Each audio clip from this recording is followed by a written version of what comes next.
स्वच्छंदपणे विहार करणारे पशुपक्षी आणि त्यांचा तो किलबिलाट जणू काही माझं स्वागत करण्यासाठी आतुरले असा बडोबाचा क्षणक्षणी म्हणाला होतोय. क्षणभर असं वाटतंय आम्हा स्त्रियांचं सौंदर्य म्हणजे काहीच नाही, त्याही पलीकडे सौंदर्य गुणाचं असेल तर या निसर्गावर निसर्ग देवतेची झालेली कृपादृष्टी आणि ती कृपादृष्टी पाहून पळसाला जणू काही राग झाला असावा आणि त्याचं अंग पूर्ण रक्तवर्णीय झालंय असा बडोबाचा क्षणक्षणी म्हणाला होतोय. क्षणभर असं वाटतंय आम्हा स्त्रियांचं सौंदर्य म्हणजे काहीच नाही असंही आम्हापासून. पण आवाज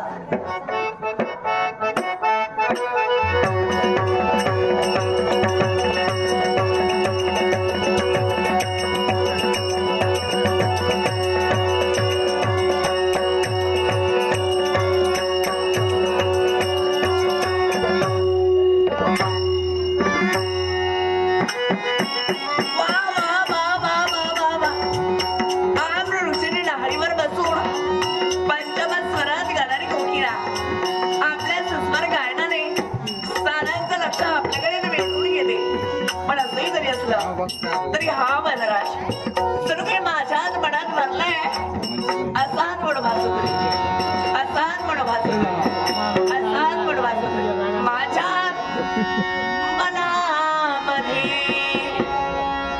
वनराज हा भरला.